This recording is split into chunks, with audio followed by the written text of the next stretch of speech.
안녕하세요. 이전 영상에서 회복 탄력성이란 위기 상황 속에서 다시 일상으로 복귀하게 하는 힘, 즉 마음의 근력이라고 말씀드렸는데요. 좀 더 쉽게 표현해 보면 어려운 상황이 되었을 때 긍정적인 태도를 유지하면서 문제를 극복할 수 있는 능력이라고도 할 수 있습니다. 사실 우리 어른들에게도 필요한 부분이죠. 더욱이 성장하고 있는 아이들에게는 반드시 필요한 부분일 거고요. 그럼 어떻게 하면 아이들의 회복 탄력성을 키워줄 수 있을까요? 회복 탄력성이란 정의만 들어서는 감이 잘 안 오실 수도 있겠다 싶더라고요. 그래서 오늘은 회복 탄력성을 키울 수 있는 방법에 대해 함께 이야기 나눠보려 합니다.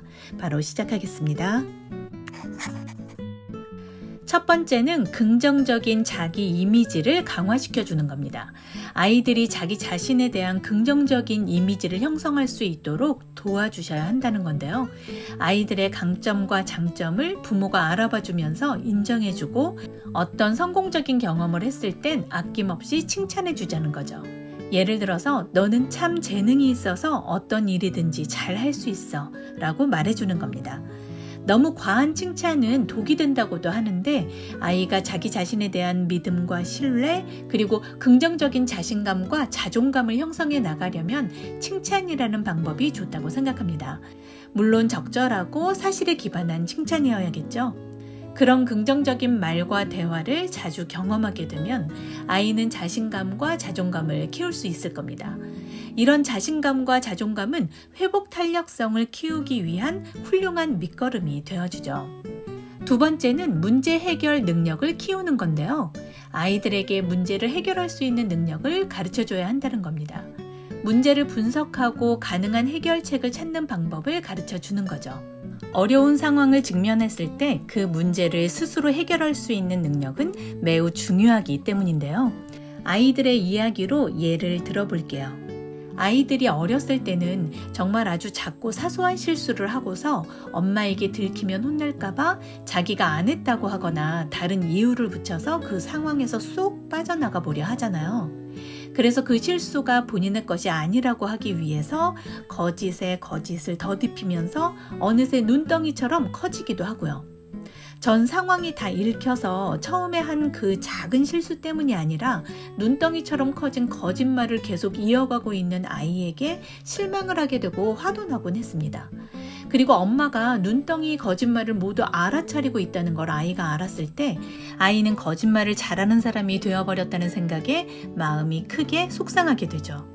그러면서 아이는 자기는 거짓말을 밥 먹듯이 하는 그런 아이가 아니라는 표현을 많이 하면서 상처 입은 자존감을 쉽게 회복하지 못하더라고요. 처음 작은 실수를 했을 때 살짝 민망하거나 미안한 마음만 들면 되었을 텐데 그렇게 마음까지 다치는 것이 안타까워서 전 아이들에게 어릴 때부터 해주는 이야기가 있어요. 생활하다 보면 어떤 실수를 작게든 크게든 할 수 있는데 그럴 땐 그 실수를 없었던 것처럼 만들려고 노력하기보다는 용감하게 그 실수 그대로를 인정하고 실수한 그 부분을 바로잡으라고요. 물론 그런 용기를 내는 건 쉬운 일이 아닌데 그런 용기를 낼 줄 알아야 멋진 사람이 될 수 있고 그런 용기를 내야 마음이 편하다고도 말해주곤 했습니다. 큰 실수든 작은 실수든 이 법칙은 모두 통한다고도 했고요. 어른들도 실수를 덮으려고 거짓말에 거짓말을 해서 상황이 돌이킬 수 없게 되어버릴 때가 있잖아요. 그 즉시 용감하게 실수를 인정하고 바로잡으면 깔끔하고 쉽게 해결될 때가 많은데 이를 키워서 후회하곤 하죠. 좀 부끄러운 실수를 했지만 아이들에게 늘 말했던 대로 문제를 해결했던 저의 경험도 말씀드려 볼게요. 몇 주 전에 아이와 운동화를 보러 갔었습니다. 마음에 드는 운동화를 신어보게 하면서 매장을 둘러보다가 저도 마음에 드는 운동화가 있었어요. 그래서 전시되어 있는 운동화를 꺼내서 신어보고 벗으려는 순간 신을 때 안 보였던 얼룩이 있는 거예요. 이상하다 하고는 다시 진열대에 올려두고 돌아 나왔습니다. 헌데 뭔가 찜찜한 거예요. 집에 와서 보니 제 바지에 커피 자국이 있었거든요. 텀블러를 봤더니 꽉 잠기지 않고 살짝 열려 있었어요. 아이스 커피를 마셨었는데 녹지 않은 얼음이 뒤늦게 녹아 있었고요. 갑자기 다시 운동화 매장 안의 상황이 머릿속에 그려지면서 다 마셨다고 생각한 커피 한 줄기가 살짝 열린 텀블러에서 주르륵 운동화 안쪽으로 흘러 들어가는 게 아니겠어요? 운동화를 벗는 순간에는 이런 얼룩이 없지 않았나 하는 생각이 들었지만 내가 만든 상황이라고 이해를 못했던 거죠. 집에 와서 그 상황이 떠올랐으니까 이미 전 그 자리를 벗어난 상황이잖아요. 그러면서 이제 합리화하는 생각이 발동하는 겁니다. 진열된 운동화니까 새 운동화도 아니고 괜찮은 거 아니야? 이제 다시 가면 왜 그냥 가셨느냐라는 얘기 듣게 돼서 너무 창피해질 텐데 그냥 넘어가도 되지 않을까? 이런저런 생각이 들면서 그 매장은 당분간 가지 말자라는 생각까지 했습니다. 그렇게 반나절이 지났는데 내가 실수를 했다는 건 확실해졌잖아요. 그런데 그걸 해결하지 않으니까 계속 합리화하려는 생각이 꼬리에 꼬리를 무는 거예요. 순간 이런 생각을 계속하고 있는 제가 싫더라고요. 자존감에 스크래치가 나니까요. 그래서 이 상황을 아이가 한 것이라고 생각해보자 싶었죠. 그랬더니 명확히 답이 나옵니다. 좀 부끄럽고 창피하지만 사실 그대로를 말하고 있는 그대로 정면 돌파하자. 용감하게. 비겁한 생각을 계속하고 있는 것보다는 용기를 내서 당당해지는 게 좋겠다는 생각을 하면서 바로 매장으로 갔습니다. 직원분에게 이런저러한 실수가 있었는데 집에 가서야 제대로 인지를 하게 되었다. 변상을 하려고 다시 왔다. 직원들은 운동화의 얼룩도 발견하지 못했더라고요. 얼음에 녹은 커피인지라 희미한 얼룩이었지만 제가 찾아냈습니다. 오히려 다시 와서 말씀해 주셔서 감사하다는 인사까지 듣고 기분 좋게 매장을 나왔습니다. 어떻게 보면 작은 실수라고 생각할 수 있지만 제 마음을 괴롭게 했던 만큼 저에게는 작은 것이 아니었습니다. 정면 돌파해서 용기를 냈더니 자존감도 올라갔고 실수를 회피하려고 합리화하는 생각들을 하느라 안 좋았던 마음도 산뜻하게 회복이 되었죠. 문제를 쌓아두거나 더 키우지 말고 어떻게 해결해야 하는지 아이들에게 그렇게 많이 이야기했던 것이 저에게도 도움이 되는 순간이었네요. 아이들도 이런 경험이 쌓이면 분명히 회복 탄력성도 무럭무럭 클 겁니다. 세 번째는 감정 조절과 스트레스를 관리하는 겁니다. 아이들에게 다양한 감정을 표현할 수 있게 하고 조절하는 방법을 가르쳐 줘야 한다는 것인데요. 어떤 상황에서 일어나는 감정을 스스로 알아차리고 그 감정에 이름을 붙이는 연습을 하는 겁니다. 그리고 스트레스를 완화할 수 있는 활동을 찾도록 도와주시고요.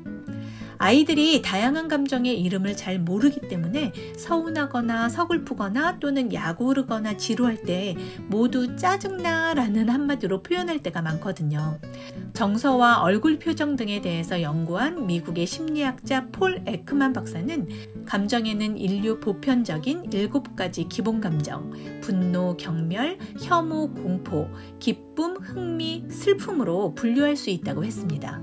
세세한 감정 이름은 이것보다 훨씬 많지만 이 정도만 기억해 두셔도 좋고 벽에 붙여 놓으시면서 짜증나에서 좀 더 구체적으로 아이의 감정을 표현할 수 있게 도와주실 수 있을 겁니다.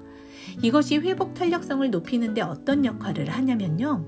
아이가 어떤 상황이든 모두 짜증나로 표현을 하면 아이의 진짜 마음을 알기도 어려울 뿐 아니라 대화가 그 순간 단절되기도 하잖아요.